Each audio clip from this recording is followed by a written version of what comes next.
convertirse a un tema por horas, como en su momento lo anunció la ministra, que causó obviamente mucho revuelo, de que no, pues ingeniero de sistema lo necesitamos 2 horitas en la empresa nomás que venga y ponga a funcionar el sistema y se vaya. Entonces, en efecto, así es que interpreto yo que digamos, puede darse un buen uso, pero al mismo tiempo puede prestarse la norma para de pronto restringir algunas garantías laborales. ¿Correcto? Entonces, bien, muchas gracias a todos por su participación. Entonces, retomamos el profesor Lucas, que como decía, nos va a hacer una pequeña intervención respecto de la reforma que se viene trabajando al Código Civil colombiano y que por estos días causó una gran controversia también en el sentido como, según el proyecto de reforma, está concibiendo la propiedad privada en Colombia, lo que hemos podido pues someramente identificar, y el profe Lucas nos hará mayor énfasis en eso. Entonces, bienvenido, profe Lucas, muchas gracias por su participación. Vemos el profe Lucas, hace parte, digamos, de nuestra línea de derecho privado en el programa, orientado a asignaturas como notario y registro y contratos civiles y comerciales, precisamente pues por su formación como abogado WIS, especialista en Derecho Comercial de la Universidad Externado y que actualmente cursa una maestría en Derecho Privado con énfasis en contratación contemporánea. Entonces, producto de su ejercicio profesional, que lo ha dedicado principalmente al litigio en asuntos civiles, pues quiere comentarnos hoy desde su experiencia y desde su estudio frente a la temática en qué va esta reforma al Código Civil y qué implicaciones positivas o negativas traería esta modificación normativa. Bienvenido, profe Lucas, y bueno, lo escuchamos. Bueno, profesor Carlos, muchísimas gracias. Apreciados profesores que nos están acompañando, estudiantes, reciban una buena tarde, un saludo de buenos días. Ya vamos pues para hacer mediodía. Entonces, yo entiendo que uno, el hambre no espera, dos, por cuestiones de concreción y pues para no tratar de atiborrarlos, vamos a tratar de hacer esta presentación un poco más sintética, ¿sí? Directa, con el fundamento del caso correspondiente, para entonces entrar en materia, para poder sacar lo que son las conclusiones sobre el tema de qué va actualmente el proyecto de Código Civil colombiano que ha sido pues presentado por la Universidad Nacional, ¿sí? Que ha sido pues en ese momento impulsado de una u otra manera por el Ministerio del Derecho, y que pues tiene ciertos apuntes referentes al derecho de propiedad, que es el que vamos a estar analizando hoy.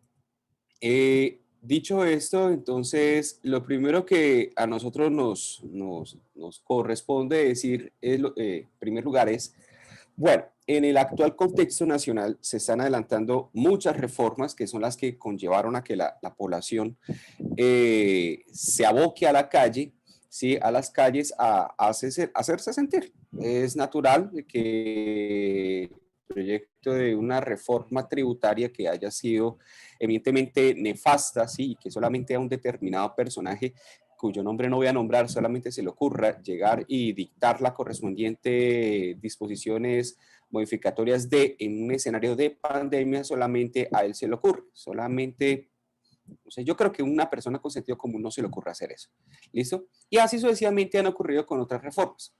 No obstante, hay una que en este momento se está dando desde antes que salió en términos de pandemia, que se viene desarrollando desde hace años, pero que tiene en esta oportunidad una connotación bastante fuerte en cuanto a la apreciación del derecho a la propiedad.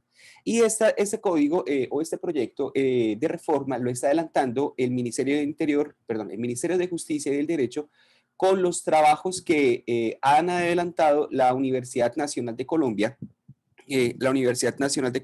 encabezada pues por profesores como Pedro Lafont Pianeta el profesor José Alejandro Bonivento Jiménez, el hijo de Bonivento Fernández, el magistrado Pedro Octavio Munara Cadena y el profesor Freddy Arley Herrera. ¿Listo? Una comisión de 4 personajes que pues son muy son estudiosos y todo, pero que hay que empezar a revisar de una manera muy específica este aspecto bueno, de este proyecto de reforma. Se parte de una necesidad, y es que en la actualidad el código pues ha tenido unas variadas modificaciones en diferentes aspectos de lo que la ley originalmente preveía. Y pues en ese escenario se parte el hecho de listo, vamos a entrar a cambiar el código o vamos a reformar el código. Pero notas así generales, y antes de entrar a indicar las conclusiones, entonces para los que no tienen mucho conocimiento de lo que es codificación o a qué estamos hablando, entonces vamos a empezar a sentar esos puntos en comunes, esos puntos lingüísticos para que nos hagamos entender un poquitico mejor. Primer lugar, cuando decimos Código Civil, estamos haciendo referencia a un producto de una labor de codificación. ¿Qué es codificar? Codificar es compilar o es expedir un cuerpo normativo, lógico, sistemático que trata de regular una determinada área del derecho o una área de la realidad jurídica, área de la realidad social. ¿Listo? Y entonces, ¿qué es el Código Civil? ¿Qué es el Código Civil? Código Civil es una ley de la República, ¿sí? Que bajo el mecanismo o bajo la moda de codificación trata de regular los aspectos relevantes a cómo se ordenan las personas en general sin tocar al Estado, pues, en principio.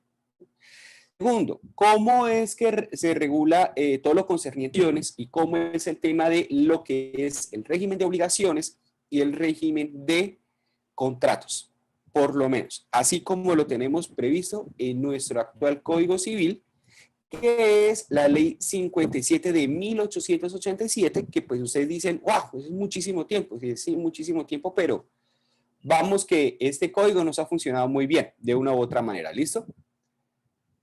Que nosotros hoy estemos en este escenario hablando del Código Civil cuando no es muy abombado por parte de lo que son los medios de comunicación, ¿sí? Es importante. ¿En qué sentido es importante? En el sentido de que cuando nosotros estamos viendo un código civil o cuando tenemos en nuestra mano un código civil, nosotros estamos contemplando cuál es la tradición sociojurídica de nuestro país, ¿sí? Y al mismo tiempo, como el código civil es un código diseñado para regular las relaciones de los particulares, allí el código en consecuencia nos está mostrando hasta qué punto el Estado interviene o no en ese ejercicio dispositivo de los particulares. Obviamente, el Código Civil tiene unas áreas donde sí o sí se concibe que el Estado necesariamente debe intervenir, como por ejemplo en el tema de familia y en algunos aspectos del derecho de personas, ¿sí? Pero cuando estamos hablando del tema de bienes o de obligaciones o de contratos, ahí es cuando entonces entraríamos a mirar, bueno, hasta qué punto lo que es la propiedad privada y el contrato como fuentes generadoras de riqueza, ¿sí? Se permite que el Estado allí intervenga, ¿sí?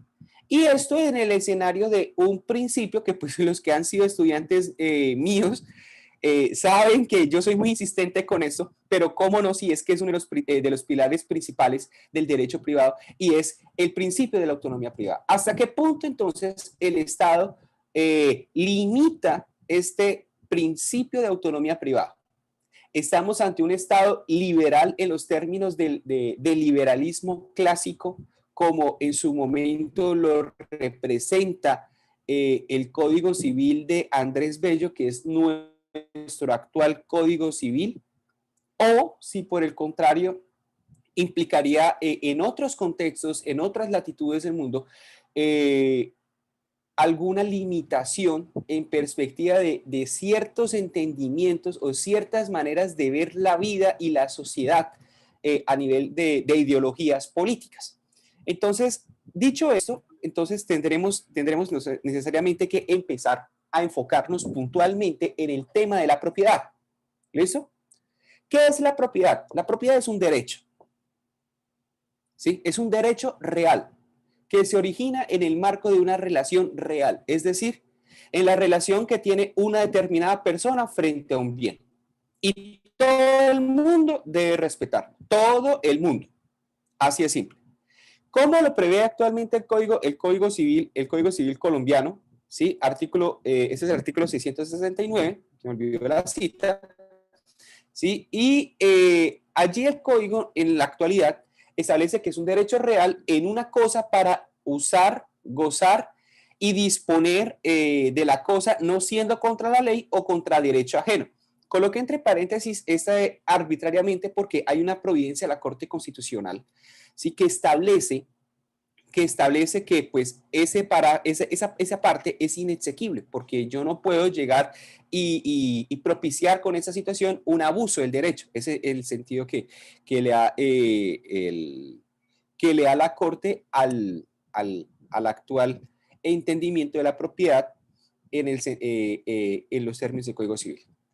El actual proyecto de Código Civil colombiano establece frente a la propiedad que es un derecho real en una cosa para gozar y disponer de la cosa en observancia del orden jurídico. Y entonces aquí esa observancia del orden jurídico o sea, ya nos empieza a sonar un poquitico extraño en qué sentido, y vamos viendo cómo es que vamos descorriendo acá. Una cosa es la ley y otra cosa es el orden jurídico. Listo. Si entendemos por orden jurídico, constitución, ley, todas esas cosas, pues bien. El asunto es que el derecho de dominio, en los términos que nosotros como sistema político y como sistema jurídico hemos adoptado o hemos convencionalmente acordado entenderlo, las limitaciones solamente se dan es por medio de la ley. Entonces, empecemos por ese lado. Se dan es por medio de la ley. Primero.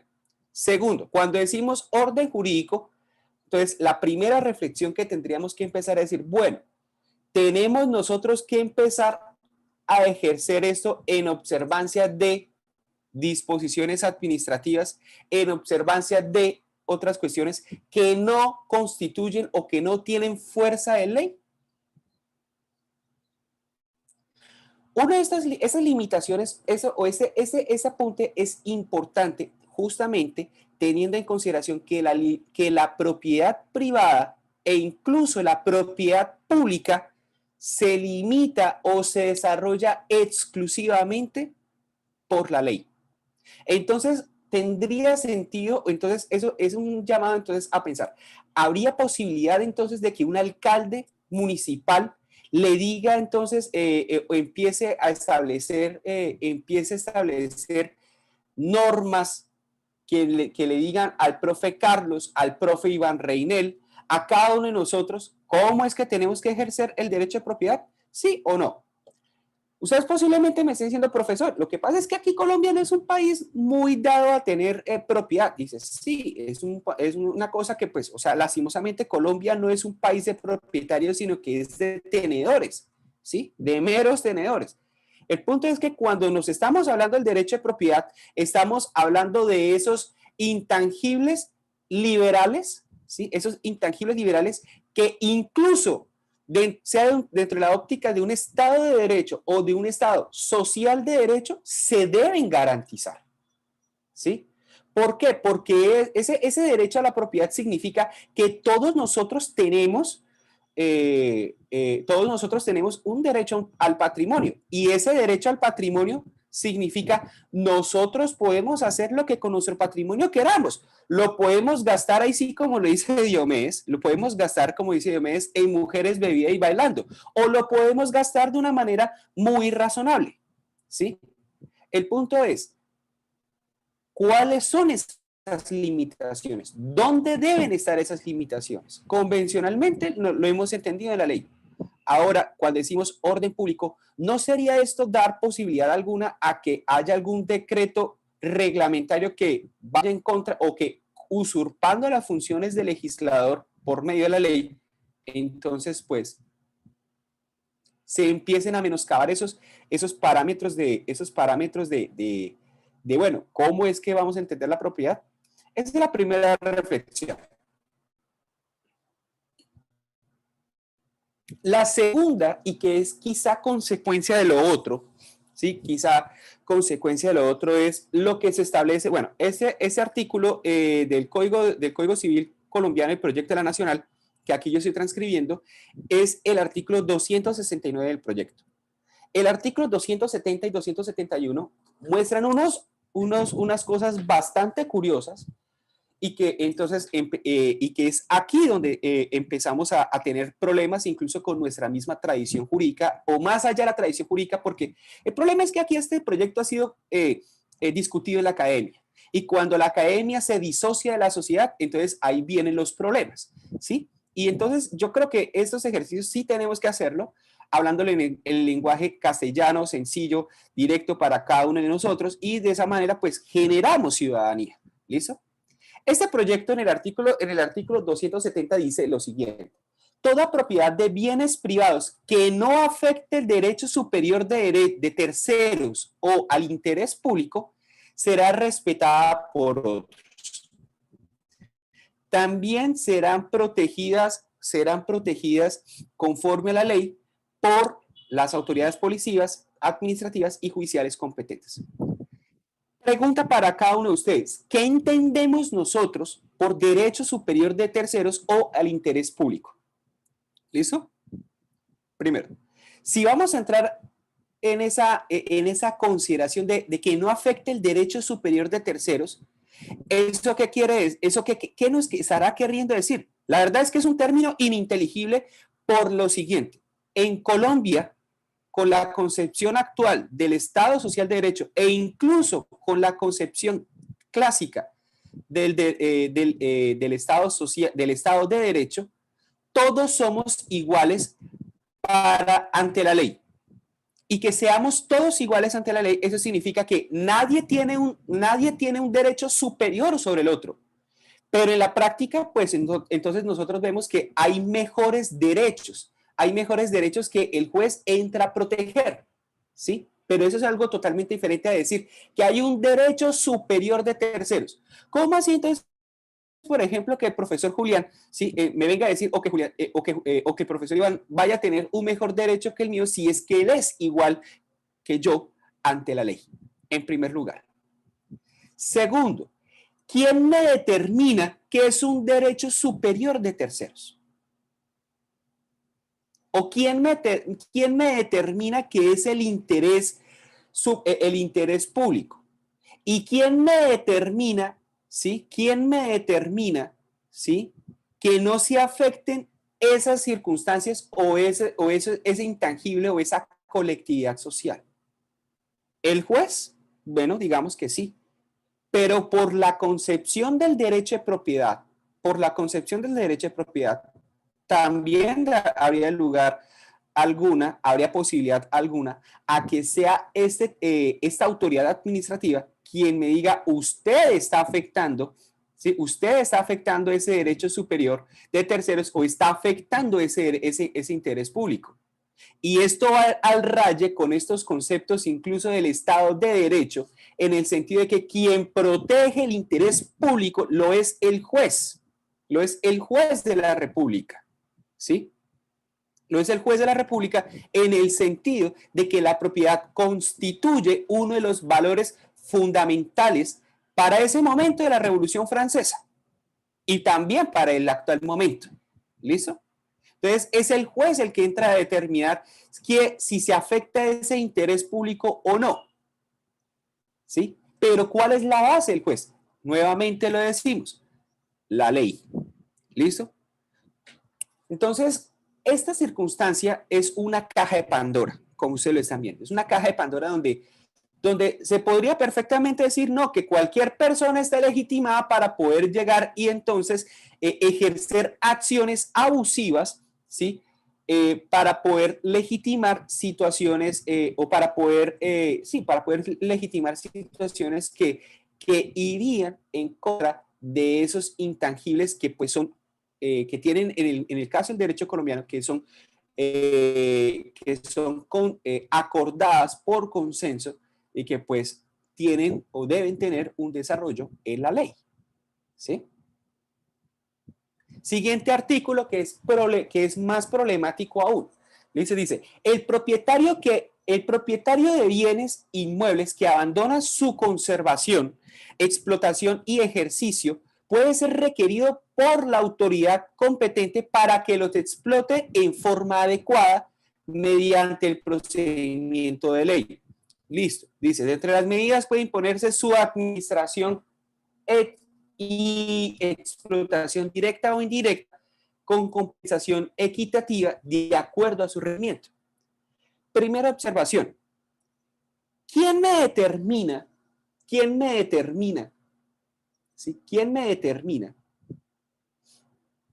que el ejercicio de la propiedad, ¿sí?, es adecuado o no? ¿Quién más sino el individuo? ¿Quién más sino cada uno de nosotros? Con todo respeto, si yo quiero coger mi motocicleta, yo cojo la motocicleta y la acabo. ¿Listo? La acabo. Al fin y al cabo, el detrimento patrimonial va a ser para mí y no va a ser para terceros. Si yo cojo mi inmueble y lo arriendo, ¿sí?, bajo los cauces que determine obviamente la ley, yo puedo arrendarlo a fulano y a fulano, etcétera, ¿sí? ¿Cómo es posible entonces, si yo tengo un determinado inmueble y lo quiero arrendar y yo en mi concepción filosófica, ¿sí?, yo perfectamente puedo arrendar eso a una pareja LGTBIQ, ¿sí? Entonces una persona llegue, el Estado perfectamente podría decir, no, venga, es que esto no es la forma adecuada, ¿sí? Como también podría generar el sesgo contrario de que necesariamente el Estado tenga que obligar al individuo para que bajo el pretexto de forma adecuada, ¿sí?, entonces el particular tenga incluso que estar obligado a arrendar a este grupo de personas. Y ojo que yo no estoy queriendo decir que no hay que arrendarle, sino que esta situación de la forma adecuada, ¿sí?, es tan ambigua de que si nosotros estamos en ese momento en un gobierno de ultraderecha y se sube un gobierno que aquí en Colombia no hay ultraizquierda, pero si llegado caso existiese una ultraizquierda, esa forma adecuada podría generar o dar lugar a que la persona sea coartada en su concepto de propiedad y por lo mismo y tanto en su dignidad humana. ¿Sí? Cuando nosotros estamos, entonces si la persona entonces que debe indicarle a cada uno cómo es que se debe ejercer ese derecho, ¿sí?, la forma adecuada, pues en principio es uno. El límite que existe para poder llegar y decir, venga, no se pase, no sea un gañán frente al ejercicio de sus derechos, viene siendo la teoría del abuso del derecho. ¿Listo? Pero la teoría del abuso del derecho de ninguna manera me está indicando cómo es que yo tengo que ejercer mi derecho. ¿Sí? Sino que siempre debe ser, listo, respete el derecho ajeno. ¿Listo? El siguiente punto de este artículo problemático que ustedes lo están viendo es, bueno, dice, las medidas administrativas bueno, explotación directa o indirecta. Hay que nombrar a un tercero que administre por mí lo que yo perfectamente sí puedo hacer, pero que pues en mi concepto, o sea, pues como la propiedad va enmarcada dentro de ese ámbito autonómico, ¿sí? Entonces otro tercero va a hacer lo que en forma adecuada tenía que haberse hecho en un principio, ¿sí? La pregunta mía es, ¿por qué el Estado, si tiene que imponer en este caso con, restricciones incluso a libertades que se enmarcan dentro de la autonomía privada? ¿Sí? Libertades en este caso como libertad para contratar o no contratar, libertad para contratar directamente o por interpuesta persona. Es una libertad, ¿sí? Y salvo la ley, salvo la ley en determinada clase de y para determinados casos como los representación legal, pues se me restringe el que yo deba contratar con terceros por interpuesta persona.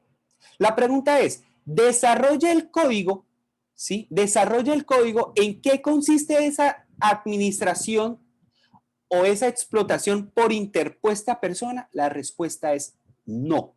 ¿Está sujeto a qué parámetros? O al parámetro administrativo o al parámetro judicial, bajo parámetros de razonabilidad. Y esos parámetros de razonabilidad no siempre resultan siendo tan razonables, ¿sí?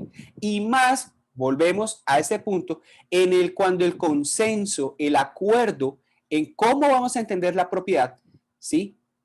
Implica que sus límites se den mediante la ley. No lo prevé el código, es una cuestión que pues de una u otra manera el juez perfectamente puede decir, o incluso la administración puede decir, usted va, usted va a ejercer la administración sobre el inmueble o sobre el vehículo o sobre las acciones, etcétera, etcétera, de esta manera. Pero ¿cómo si es que eso es lo que yo no tengo, lo que yo no quiero? ¿Sí? ¿Cómo si eso es lo que yo no quiero? ¿Sí? ¿No es acaso esta clase de medidas tan peligrosas que menoscaban el concepto de dignidad humana, ¿sí? En el sentido de que yo puedo vivir como quiero, yo puedo vivir sin exclusiones y puedo vivir en la medida de mis posibilidades o vivir como puedo? Entonces, aquí estamos viendo cómo esta concepción de la propiedad, ¿sí? Cómo esta concepción de la propiedad a la cual todos queremos llegar, ¿sí? Y que podemos llegar, ¿sí? Que lastimosamente las condiciones de este país no es que sean tan favorables en los términos de precios inflados, de impuestos exacerbados, exenciones que no van para ningún lado, ¿sí? Entonces, eso ya es otro cuento. Pero todos tenemos que aspirar a tener una propiedad. Todos tenemos que aspirar a tener una propiedad, porque es por esos medios es que nosotros nos ejercitamos en nuestra dignidad. Y entonces que otro me venga a decir cómo es que yo utilizo ese determinado bien para mi dignidad, ¿no es acaso lo mismo que decir otro tercero va a decir usted va a hacer esto, esto, esto, esto y esto, y su dignidad se va a entender de esa manera? Se las dejo ahí. Siguiente punto. Siguiente punto. Dice, artículo 272. Los predios rurales sobre los cuales el propietario no hiciere actos de conservación durante 5 años continuos, se entenderá que lo abandona extinguiéndose el dominio, el cual pasará a la nación. ¿Listo? Entonces, ojo que aquí en este caso, ya el legislador está hablando de una extinción de dominio. Espera que aquí estoy viendo que aquí hay 3 preguntas o 3 comentarios, yo no sé qué. ¿Sí? ¿Listo?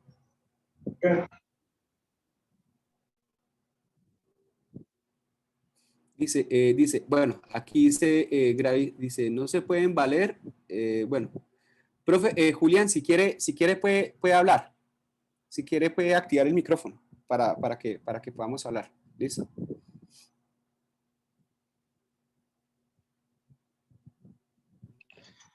Gracias, profe, es que muy amable.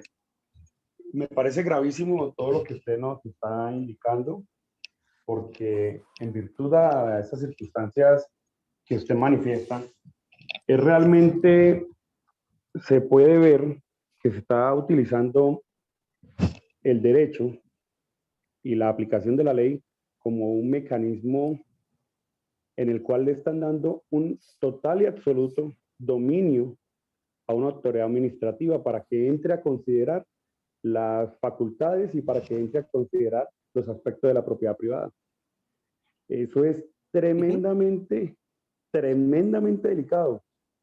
Todo lo que hemos visto en esta mañana ha sido increíblemente delicado.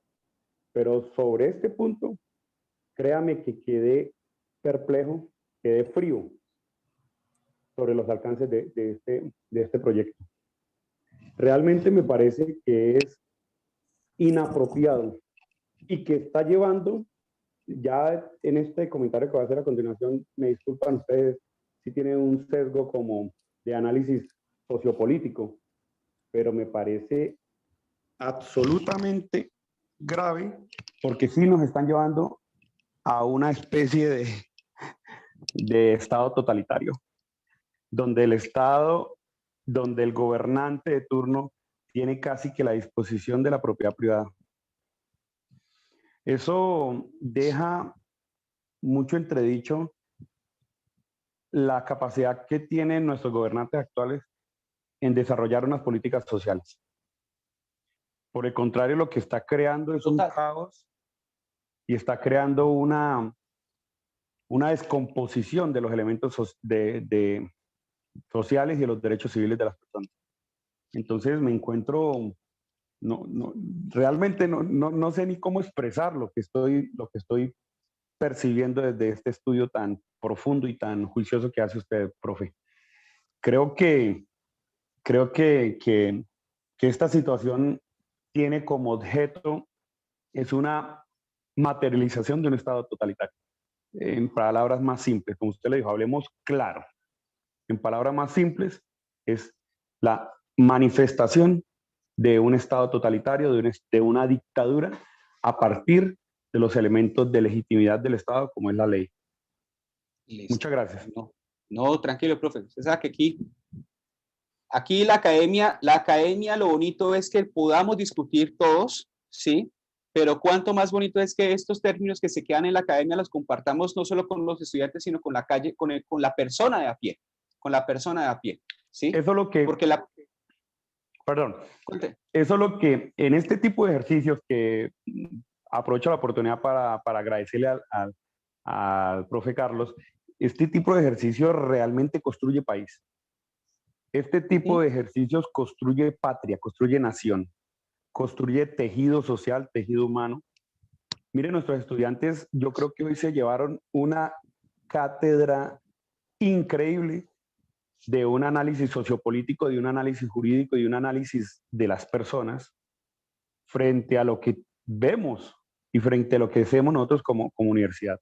A mí me parece que este ejercicio resalta la esencia de la universidad de la UIS en ese componente crítico y ese componente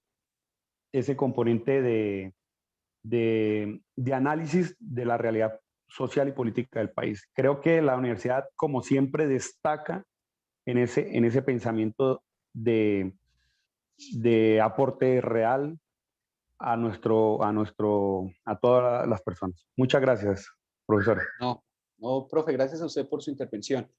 Bueno, voy a hacerla aquí. Aquí el profe Benjamín y Lucerito estuvieron escribiendo. Bueno, primero, profe Benjamín, ponentes en este momento no hay en el Congreso. Este proyecto lo está discutiendo y lo está impulsando, pero a lo loco, con una desesperación el Ministerio del Interior y Justicia. Perdón, el Ministerio de Justicia y el Derecho. Lo está impulsando, ¿sí? Lo está impulsando a lo loco. Hay que estar pendientes de que este proyecto, si llegado caso lo presentan ante el Congreso de la República, ¿sí? Hay que mirar cuál es el trámite que se le da. Hay que mirar el trámite que se le da. O sea, esto es un proyecto que está andando silenciosamente, calladamente, no se ha presentado todavía, ¿sí? No se ha presentado todavía ante el Congreso de la República, ¿sí? Pero que si se llega a presentar esto ante el Congreso de la República, sí puede llegar, o sea, es necesario que, o sea, ya tengamos desde este momento, para ese futuro, ¿sí? Ya tengamos prácticamente definida cuál es nuestra posición. ¿Listo? Ahora, Lucerito dice, Los términos de 5 y 10 años para la extinción de dominio por parte del Estado afectan los términos que se tienen previstos para la prescripción adquisitiva de dominio. La respuesta es sí y no, o mejor dicho, como lo diría el profesor Cristian, depende, ¿sí? Lo que pasa es que cuando estamos hablando nosotros de ese término de 5 años o de 10 años, nosotros no estamos entendiendo esto como una prescripción adquisitiva de dominio, porque la prescripción adquisitiva de dominio lo entendemos de acuerdo con el libro segundo del Código Civil como un modo para adquirir el dominio. Es un modo adquisitivo del dominio, es un modo originario. ¿Qué es lo que pasa? El legislador o lo que se proyecta en esta reforma es prever incluso una especie de prescripción extintiva del dominio, que eso es algo que no tiene ningún asidero. ¿Por qué? Porque es que hasta la pasividad del individuo, ¿sí? ¿Por qué es que yo no voy a ejercer el derecho a dominio? ¿Sí? Debe tener una justificación, ¿sí? Debe tener una justificación y constituye una manifestación de su dignidad. Entonces, por el hecho de que yo no lo explote, entonces a mí me lo van a quitar, ¿sí o no? ¿Sí? Lo que la ley sí me permite es, listo, usted no lo ejerció, pero usted no ejerció el dominio.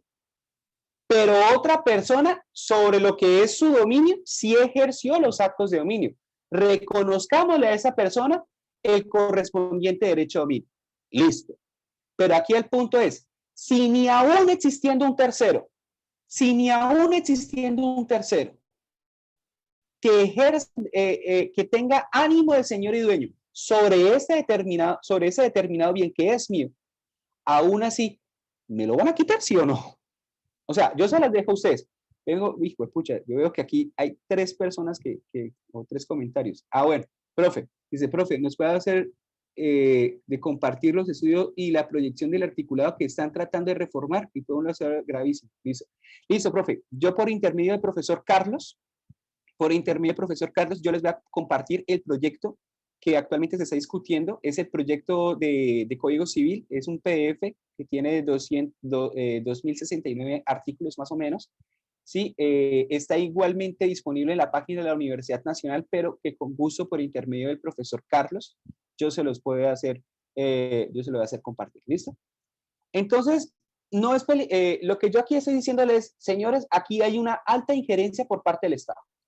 Y el Estado, no lo vemos, el Estado no tiene tintes más allá del que la Constitución establece. Y decimos aquí en este caso que es un Estado social de derecho, que incluso en nuestra economía nos organizamos con una economía social de mercado. ¿Sí? El problema es cuando el gobierno de turno, que sí tiene ideologías, utiliza el Estado para determinadas circunstancias que pueden estar menoscabando la dignidad humana, ahí en este caso ya es otro asunto. ¿Listo? Entonces, ¿qué conclusiones podemos extraer de todo esto que estamos acá indicando? ¿Será que nosotros estamos abocándonos a un concepto de propiedad estatizada? ¿Sí o no? O sea, el Estado se involucra a ultranza, ¿sí?, en lo que son los diferentes aspectos del individuo.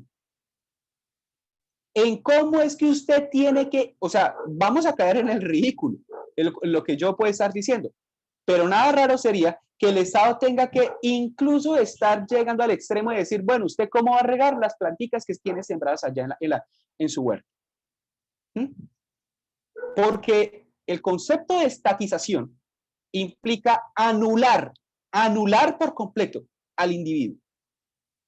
Y si el centro del derecho de la producción normativa es el individuo, por el individuo y para el individuo, ¿sí?, que eso hace parte de esos principios fundamentales de la Revolución Francesa, del liberalismo clásico, de que incluso se habla por parte de John Locke, Thomas Hobbes, Juan Jacobo Rousseau, ¿sí? Entonces, ¿por qué tolerar que en estos aspectos el Estado tenga esta capacidad de decir, usted va a ejercer la propiedad en los términos que yo le estoy diciendo? Y entonces sí se puede decir que el ejercicio del derecho de dominio puede llegar a ese extremo de que el Estado me diga, no, lo que pasa es que usted aquí tiene este inmueble, pero lo siento, es que aquí usted tiene ese inmueble, pero aquí usted va a arrendar a esa persona. Usted aquí va a colocar este centro comercial, ¿sí? O va a pasar o usted va aquí a hacer en este local una tienda, cuando realmente yo lo que quiero hacer es otra cosa que puede ir relacionada con mi derecho a la libre empresa, ¿sí? Por ejemplo, que puede ir incluso en contravía del hecho de que yo quiera ir a habitar el mismo inmueble. No hay nada malo en que yo no quiera utilizar un inmueble porque, pues, o sea, en ese caso, yo lo que voy a estar ahí es habitando, listo, no lo voy a comercializar, no le voy a dar una finalidad diferente.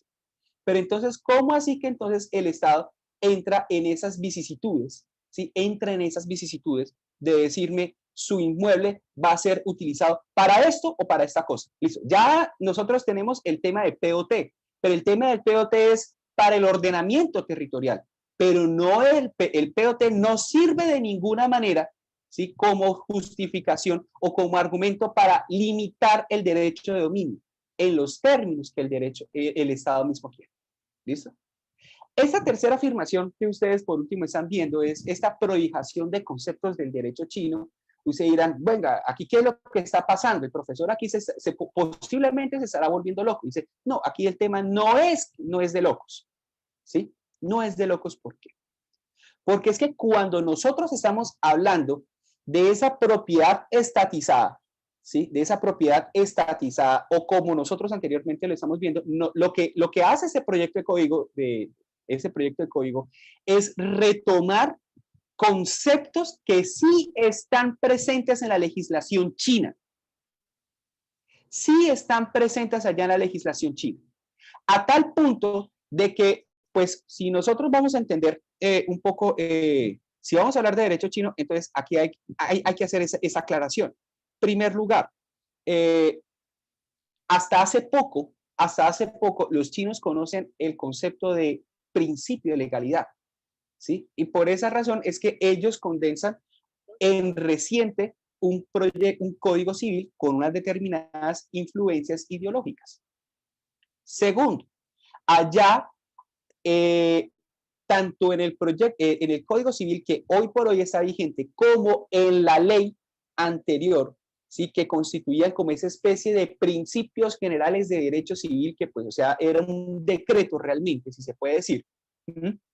Ellos allá entendían que la propiedad se ejerce en los modos que diga el Estado, ¿sí? En los términos de razonabilidad del caso. La pregunta mía es, ¿cuáles son esos términos de razonabilidad? ¿Cuáles son esos conceptos o esos términos que dicta el Estado allá en China? La respuesta es muy simple, señores. Es lo que diga el Partido Comunista. Es lo que diga el Partido Comunista. Allá en la izquierda, allá por el tema del tinte ideológico de izquierda, acá en el tema por el tinte ideológico de derecha. Y si ustedes están viendo, ustedes se están dando cuenta, el tema de la estatización no discrimina ideologías, no discrimina colores, no discrimina si la persona es uribista o si es petrista. La estatización es una sola, ¿sí? Y lo peor de todo es que cuando la estatización está auspiciada o está sustentada sobre esa renuencia de la sociedad a hablar de política, ahí sí que es peor. Ahí sí que es peor. ¿Listo? Y esa estatización allá en China es entendible. Allá en China es entendible porque, en primer lugar, ellos no concebían el principio de legalidad, ¿sí? En los términos que nosotros, desde la Revolución Francesa, lo entendemos, en primer lugar. Es decir, para ellos, incluso el concepto de Estado de Derecho es desconocido, porque el Estado es lo que el Partido Comunista lo diga, ¿sí? Segundo, allá en la tradición jurídica de China, el derecho civil tiene una imbricación con componentes ideológicos, es decir, políticos más religiosos. Y por esa razón, religiosos igual a confucianismo. El confucianismo es permite sustentar desde el punto de vista religioso contradicciones como que China sea internamente socialista, ¿sí? Pero económicamente sea capitalista. ¿Mm? Pero la pregunta es, ¿esos conceptos se estarán incorporando de una u otra manera, ¿sí? De una u otra manera en nuestra legislación? Esa es la reflexión a la cual nosotros tenemos que llegar, señores. ¿Sí? Está bien que nosotros protestemos por el tema de la reforma tributaria, ¿sí? Y yo digo, en términos de liberalismo, ¿sí? Y lo miramos en el sustento histórico, ¿sí? El tema de impuestos sirvió tanto para la revolución liberal en Francia como para la revolución liberal en Estados Unidos, ¿sí? Y que incluso en el tema de aquí de Colombia también sirvió como polvorín para la revolución de los comuneros. Así de simple. ¿Listo? El punto es, bueno, y frente a estos intangibles, frente a estos puntos estructurales de nuestra sociedad, frente a los que tácita o explícitamente hemos acordado o tenemos un consenso de que la propiedad privada se respeta, ¿sí? Porque es fuente generadora de riqueza, ¿qué hacemos en estos casos? ¿Dónde está la discusión en sociedad? ¿Listo? Entonces, chicos, les doy muchísimas gracias a ustedes y que viva el paro nacional. Muchas gracias, profe. Gracias, profesor Luca, por su buena intervención y ese mapeo que nos muestra de lo que hoy se está tramitando, se está trabajando como una eventual reforma al Código Civil. Si bien aún no ha llegado al Congreso de la República, sí está apalancada por un sector del gobierno y por unos académicos de la materia que en efecto tienen un buen peso, que por sus nombres sabemos que tienen un peso bastante significativo tanto en la academia, en el área de derecho privado, como pues las incidencias que ellos pueden tener en iniciativas legislativas y demás. La profe Natalia iba a hacer algún comentario, Lucas. Sí, es que ahí veo una pregunta de Julián Pavón. Dice, profe, ¿cómo en el escenario constitucional, cómo sería en el escenario constitucional esa modificación en el código? No, aquí el tema es que utilizamos la Constitución como carta blanca justamente para dar cabida a esas cosas, porque la Constitución sí dice que, o sea, la propiedad tiene una función social y económica, ¿sí? Y hoy por hoy en la teoría, en la actual teoría del contrato, en la actual teoría del derecho civil se concibe que la propiedad también tiene una función ambiental. Entonces, desde ese punto de vista de la Constitución, que es la Constitución normativamente no es una regla de derecho. La argumentación o la estructura de la norma no es como la ley, ¿sí? Que el que matare a otro incurrirá en pena de, ¿sí? O sea, pasa eso, ergo esta otra cosa, ¿sí? La Constitución es una compilación de mandatos abstractos, ¿sí? Que se deben desarrollar de la mejor manera posible, ¿sí? Que se deben, o como le diría justamente el profesor Robert Alexis, es un mandato de optimización, ¿sí? Es un mandato de optimización. Entonces, bajo esa estratosfera que nos muestra la Constitución, ¿sí? Y que es una estratosfera que implica de una u otra manera, a partir de que creímos nosotros que la Constitución, de que la propiedad se debe respetar, ¿sí? Entonces aparece este desarrollo diciendo, no, es que ya ahora es el Estado el que va a decir, señores, ustedes van a hacer lo que yo les diga frente a su propiedad. Ya, como que mejor me quedo callado. No, tranquilo, para eso estamos. Profe Natalia, vi que quería hacer también alguna intervención. Sí, buenos días. Bueno, la verdad es como complementar o un comentario a lo que nos está diciendo el profesor Lucas, y es terrible que se lleve a cabo esta reforma al Código Civil porque prácticamente estaríamos hablando de un retroceso de siglos y estaríamos acabando prácticamente con toda la propiedad privada, y eso lo único que conlleva es a bajar las inversiones acá en Colombia. Entonces, Lo único que llevaría a esto es a invertir en el extranjero y queda la clase media baja únicamente a expensas de una dictadura del gobierno.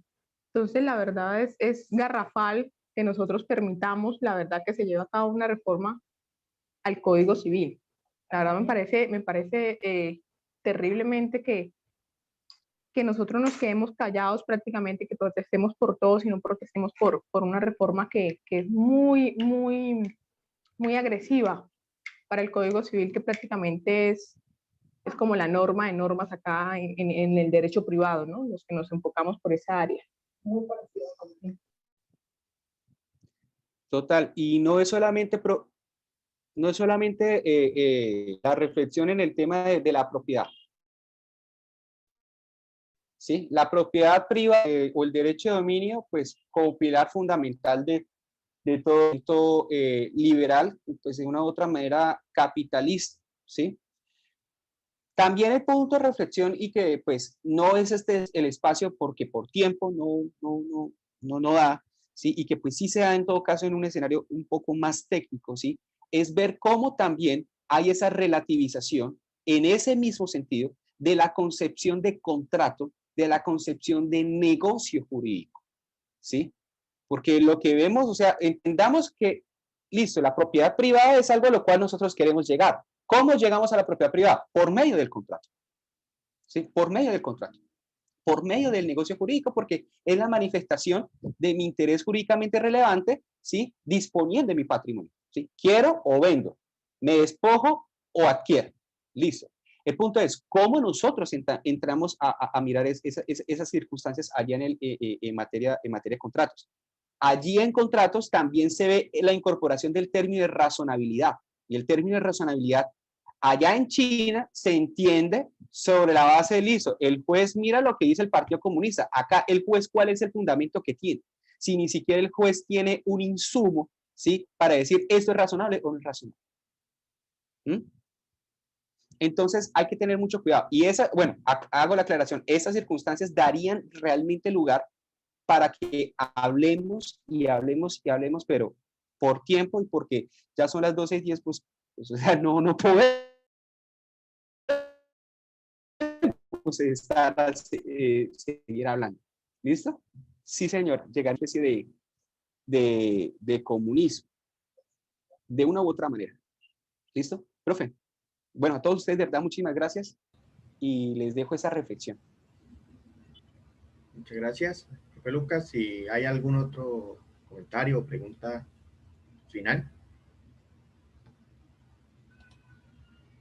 Bueno, entonces pues con esta intervención damos finalizada la jornada de la mañana.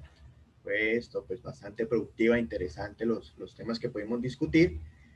A partir de las 2 de la tarde vamos a realizar la conversación de 2 temas también bien interesantes e importantes.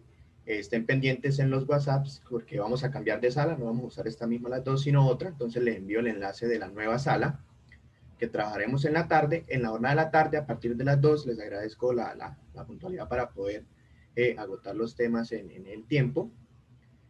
Vamos a tener un invitado que es un abogado egresado UIS también, constitucionalista, y que ha trabajado como UTL, como parte del equipo asesor de la Unidad de Trabajo Legislativo del congresista Fabián Díaz, y pues tiene en efecto mucha experiencia en todo lo que es los trámites legislativos. Entonces él nos va a contar un poco cómo se adelantan los distintos trámites legislativos en el Congreso de la República, y muy especialmente nos va a hablar de la también ya conocida y que se está generando también mucha controversia y mucha oposición, reforma a la salud, que también es uno de los temas bien importantes que nos toca a todos, y pues André Felipe nos va a hablar al respecto. Lo invité y pues aceptó la invitación y vamos a estar con él. Y cerramos la tarde con el taller teórico práctico, que voy a orientar yo las herramientas constitucionales en el marco de la protesta social. Como les decía esta mañana, varias de las cosas que discutimos, que quedaron ahí como pendientes, quedaron como en el aire y que aún estamos presentamos como una controversia, algunas cosas que estamos a favor, otras en contra, desde el punto de vista estrictamente constitucional y las herramientas, las acciones constitucionales que tenemos disponibles, cómo las podemos desarrollar y cómo podemos aportar desde ahí. En esa parte voy a incluir un componente también de ética, en general, de la ética, especialmente la ética ciudadana y la ética del servicio público, para entender algunos de esos factores. Entonces, pues, quedan cordialmente invitados también a esta jornada que alentaremos en horas de la tarde. Entonces, en un rato les envío el enlace de la sala de la tarde y los espero a las 12 en punto para poder iniciar con las dos charlas que nos quedan pendientes entonces. Feliz almuerzo y que descansen y nos vemos a las 2.